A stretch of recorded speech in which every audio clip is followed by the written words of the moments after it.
Alors comme ça, le président de la République française, Emmanuel Macron, souffrirait de violences conjugales et ça amuse tout le monde. Ça amuse les gens. Bien dans cette vidéo, alors que la porte de l'Airbus présidentiel s'entrouvre, on voit clairement les deux mains de Brigitte Macron heurter le visage du président de la République qui a yeux froncés, un geste de recul avant de se rendre compte que la porte était désormais grande ouverte. Le président se reprend alors, salue les officiels vietnamiens et la presse.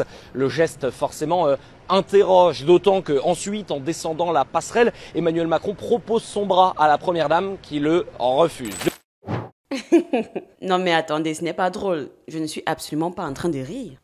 Donc, Emmanuel Macron, du haut de son statut de chef d'État, s'est fait discipliner par sa compagne et s'est donc, dans la discipline, pris une double tarte de la part de sa femme devant tout le monde à l'aéroport alors qu'il descendait de l'avion. Bon, déjà, on va faire l'effort de ne pas critiquer ses choix en matière de sélection de partenaires, parce que oui, messieurs, si ça vous plaît, vous pouvez vous mettre en couple avec une femme qui est bien plus âgée que vous, mais ça ne devrait pas l'empêcher de prendre conscience de qui est l'homme de la relation et par conséquent de lui donner le respect qu'il mérite, pire encore s'il a un statut social élevé. Donc bref, c'était une parenthèse. Cet événement en tout cas a suscité beaucoup de réactions. Lors d'une visite officielle au Vietnam le 25 mai dernier, une vidéo est devenue virale montrant Brigitte Macron semblant donner une gifle à son mari, le président Emmanuel Macron, alors qu'il descendait de l'avion présidentiel à Hanoï. Le geste capté par l'agence Associated Press montre Brigitte Macron portant ses mains au visage du président qui semble surpris avant de saluer la foule. Initialement, l'Élysée a suggéré que la vidéo pouvait être une manipulation ou une création par intelligence artificielle, évoquant même une possible campagne de désinformation d'origine russe.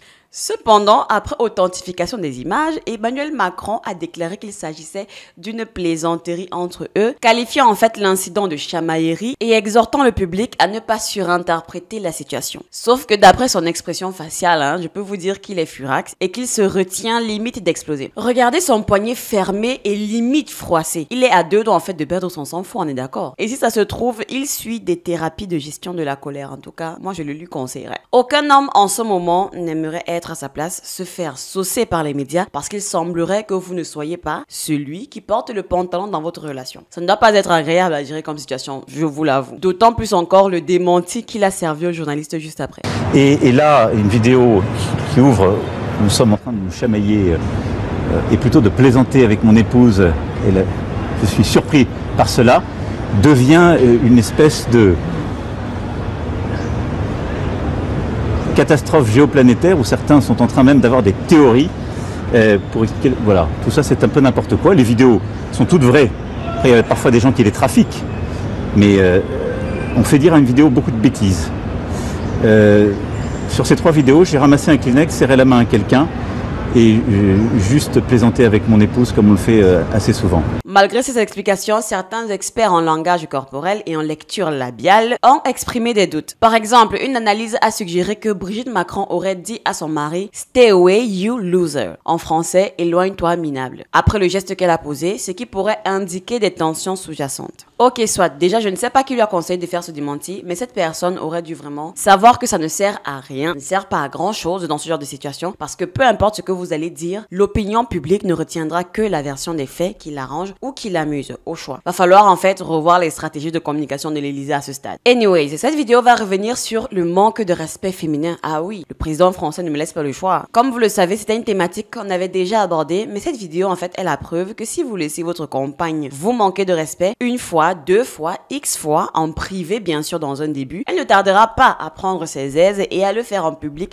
parce qu'elle sait avec quel genre d'homme elle est. Elle va donc progressivement se foutre du moment, de l'heure, de l'endroit et de la présence ou non de personnes qui vont assister à cette scène. Comme vous l'avez vu sur la vidéo, il n'y a que Macron en fait qui a l'air de se soucier de la diffusion de ces images et du fait que la rumeur se répande. Elle, visiblement, n'en a rien à foutre. Et je ne le dis pas pour exagérer parce que à la sortie de l'avion, le président lui tend son bras pour qu'elle le saisisse et qu'ils marchent ensemble, mais elle l'ignore et décide de descendre les escaliers par elle-même, comme quoi elle ne veut pas le toucher. À ce niveau, pas besoin d'être psychologue en relation de couple pour savoir que ce n'est pas un geste anodin, c'est un geste qui montre que son partenaire partenaire est en colère, que sa partenaire autant pour moi est en colère, ou alors vous boude, ou alors peu importe, ne vous apprécie pas à ce moment-là. Sauf que c'est problématique parce qu'en général, le linge sale, il se lave en famille. Et donc, normalement, on peut s'embrouiller dans les coulisses, mais en principe, vu l'image que nous représentons, c'est un couple puissant, c'est le président de la République et sa femme. Donc, normalement, à l'extérieur, ils doivent conserver cette vision, cette perception de couple fort et de couple aimant, etc., etc. Je ne sais pas si certains d'entre vous ont vu la série de Oval, Scandale à la présidence, mais en gros, on sait très bien que la dynamique du président et de sa femme dans cette série n'est pas du tout des plus appréciables, n'est pas du tout des plus recommandables. Les deux ne s'aiment pas vraiment, mais devant les caméras, ils font ce qui doit être fait pour que l'opinion publique sache qu'ils représentent un couple fort et dynamique. Donc en fait, il serait temps de prendre des exemples. En public, vous êtes censé vous montrer impeccable, peu importe que vous vous aimiez ou pas, mais visiblement, Madame Macron n'en avait rien à faire de ce que les gens pourraient dire ou alors interpréter au sujet de son geste. Excusez-moi, hein, mais on parle ici du président de la République d'un pays, hein, vraiment. Certes, il n'est pas apprécié de ses concitoyens, le background n'est pas trop top, ça c'est vrai, mais ça reste tout de même un homme de pouvoir et qui a une image à tenir et non à ternir. Il est celui qui gouverne les populations. Imaginez un petit peu votre ancien proviseur de lycée se faire gifler par sa femme, je sais pas, lors d'une cérémonie, peu importe, hein, peut-être celle du lundi, la levée des couleurs, etc. Juste imaginez la scène. Ou alors votre patron, pas vraiment patron de secteur, mais vraiment votre DG, votre PDG même de la société où vous travaillez, qui se mange une baffe de sa femme. Déjà, tout le monde va se marrer intérieurement, ça c'est un fait. Mais ça restera en fait dans les annales et dans les mémoires que c'est un homme soja qui se fait bien démonter par sa femme. Parce que c'est sûr que ce qu'elle fait en public, il est dupliqué par 10 quand ils sont en aparté. Donc déjà, la réputation du monsieur, elle en prend un coup. Et je précise qu'il s'agit d'hommes de pouvoir. Vous pensez que ses employés, dans le cas du patron bien sûr, vont le regarder comment ou alors vont interagir comment avec lui plus tard. Désolé, mais il y aura une sacrée diminution en fait du niveau de crédibilité et du respect que ses employés lui donnaient. Et vraiment, ça peut se détériorer et vraiment escalader rapidement. Donc en tant que président, ce qui est sûr et certain, c'est que ses concitoyens vont rajouter ce geste à la liste déjà conséquente, j'imagine, de faits graves qui entachent sa réputation. Et vraiment, après ça, bonne chance pour se faire respecter. Donc bref, comme je le disais, on va revenir sur cet aspect du manque de respect, mais particulièrement concernant les hommes forts, les hommes de pouvoir, des hommes influents, ce que ça dit sur la personne, ce que ça crée psychologiquement et les potentielles retombées autour. Quand un homme et surtout un président reçoit une gifle de sa compagne devant des caméras et militaires d'honneur, cela peut être perçu comme une humiliation symbolique. Ce n'est pas seulement une tension conjugale, c'est une scène de pouvoir inversée exposée à tous. Et dans la culture politique, l'image compte autant que les actes. Être giflé, ce n'est pas anodin. Surtout pour quelqu'un censé incarner l'autorité, la maîtrise de soi et la solidité. Dans un couple où la femme gifle son compagnon sans gêne devant des caméras, cela peut indiquer un rapport de force déséquilibré. C'est réel. Non pas forcément de domination physique, mais de domination psychologique ou alors affective. Si cela vient d'un conflit, d'un ressentiment profond ou d'une habitude de rabaisser l'autre, ce geste dit peut-être « tu m'appartiens et donc je me permets tout ». Et cela est d'autant plus fort si l'homme accepte ou alors banalise le geste au lieu de le recadrer. Si cette gifle est réelle, ce ne serait pas un simple incident conjugal, ce serait révélateur d'un déséquilibre intime dans le couple présidentiel, d'une désinvolture de sa partenaire sur sa fonction et le pouvoir qu'il incarne, et d'un malaise plus large autour de la masculinité contemporaine, surtout quand elle est confrontée à la critique féminine ou au jugement social. Je suis désolée, mais le geste est fort et il devient même symbolique, comme quoi même le pouvoir ne protège pas de l'irrespect dans l'intimité, et même les hommes les plus haut placés peuvent être dominés symboliquement dans leur propre foyer. Peu importe la puissance extérieure, un homme qui n'est pas respecté dans son foyer est un homme vulnérable. Et si ce manque de respect se manifeste par des gestes violents et qu'il ne recadre pas, cela fragilise non seulement son couple, mais son identité d'homme et de leader. Le respect mutuel est la base de toute relation saine. Mais dans un couple où l'un est exposé, homme politique, chef d'entreprise, artiste, célébrité, etc., ce respect devient encore plus crucial. Et pourquoi? Parce que leur vie privée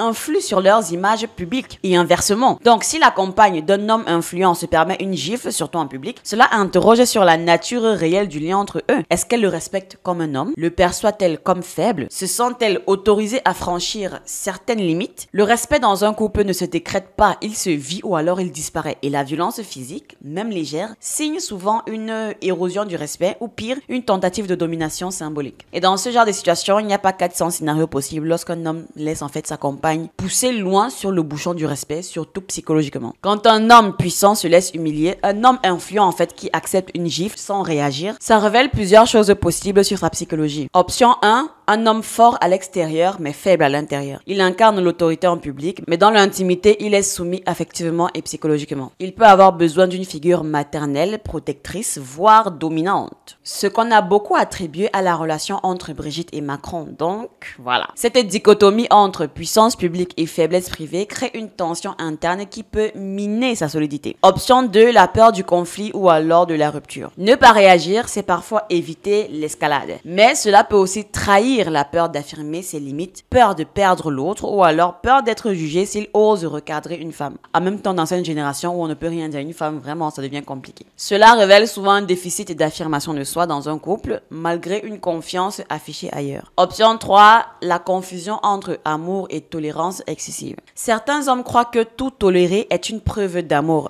mais c'est l'inverse. Plus on aime, plus on protège la relation du poison et du mépris. Laisser passer un geste violent, c'est ouvrir la porte à un glissement lent vers le déséquilibre, et ça c'est dans les deux sens. Et donc, comme je l'ai dit, les conséquences du non-recadrage, c'est une pente glissante. Ne pas réagir fermement à une gifle dans le couple, surtout quand on est une figure publique, ça peut entraîner un effet d'encouragement pour la partenaire. L'absence de limite peut pousser la femme à tester toujours plus loin la tolérance de son compagnon. Une gifle aujourd'hui, un rabaissement verbal demain, du dédain permanent après-demain. Une perte d'autorité dans le couple, sans cadre clair, l'homme devient petit à petit en fait le dominé dans sa relation, même s'il reste puissant à l'extérieur. Cela peut nourrir du ressentiment caché, de la frustration, voire même une explosion future. Rappelez-vous du poing serré, rappelez-vous, c'est très important. Une image dégradée aux yeux des autres. Famille, collaborateurs, médias, proches, tout le monde vous observe. Et les signes de perte de respect dans le couple entament aussi l'image du leadership, car on juge souvent un homme à la façon dont il est traité par sa compagne, et c'est très réel. Ce que ça révèle donc sur le couple influent en général, c'est que dans tous les couples puissants, il y a souvent un combat caché pour l'équilibre, car les rôles sont souvent flous, qui mènent vraiment, l'ego est plus présent des deux côtés, la pression sociale, médiatique ou politique aggrave les tensions. Quand la femme d'un homme puissant en vient à poser un geste humiliant sans conséquence, cela peut signaler un renversement des rôles, ou alors un déséquilibre émotionnel profond. Et je pense que vous avez tous vu le couple Will Smith et Jada Pinkett, l'un des cas les plus médiatisés ces dernières années. Lors des Oscars 2022, Will Smith gifle Chris Rock pour une blague sur Jada Pinkett sur sa calvitie. Ce geste, loin d'être une démonstration de force, je vous le rappelle, a été perçu par beaucoup comme une réaction impulsive née d'un malaise profond dans le couple. Peu après, Jada Pinkett admet dans plusieurs interviews qu'elle ne s'est jamais vraiment sentie liée à Will, qu'elle a eu une relation extra-conjugale avec un rappeur plus jeune, Auguste Alsina, et donc qu'ils étaient séparés depuis des années mais sans le dire. Résultat, Will Smith, star mondialement respecté, a été perçu comme un homme perdu, manipulé, dominé émotionnellement et prêt en fait à tout pour une femme qui ne lui rendait même pas le minimum de l'engagement affectif qu'il a. Un autre cas, celui de Johnny Depp et d'Amber Heard, qui aussi avait beaucoup fait parler. L'acteur est resté longtemps discret face aux accusations de violence conjugale d'Amber Heard, mais lors du procès en 2022, on découvre des enregistrements d'Amber Heard qui l'insulte, le rabaisse et reconnaît l'avoir frappé, tout en se moquant du fait qu'il ne pouvait rien faire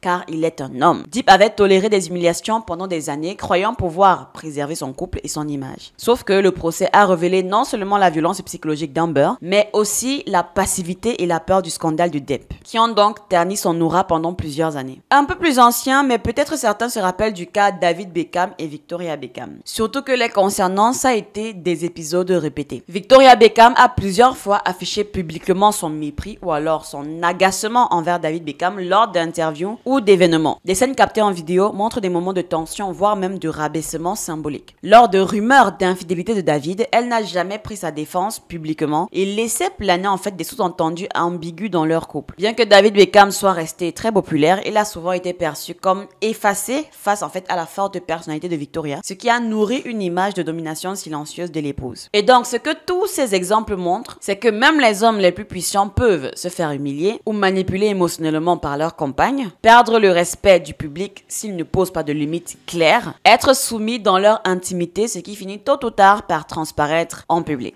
En conclusion, messieurs, rien ne sort de bon si vous laissez votre partenaire en fait vous manquer de respect, parce que ça commence toujours dans des plaisanteries, mais si rien n'est fait, vous allez perdre la face et pour de vrai. En gros, ne soyez pas le Macron de votre famille. Réagissez tant qu'il est temps, dans la politesse et la courtoisie bien sûr. Voilà, je pense que c'est tout pour cette vidéo. Thématique très loufoque, Je ne sais pas si vous avez vu les reprises sur TikTok de cette incidence, surtout avec des vidéos faites à base d'IA, mais elles étaient vraiment hilarantes. Dites-moi ce que vous en avez pensé dans les commentaires, qu'on rigole un peu, et on se dit à bientôt dans une prochaine vidéo. Ciao!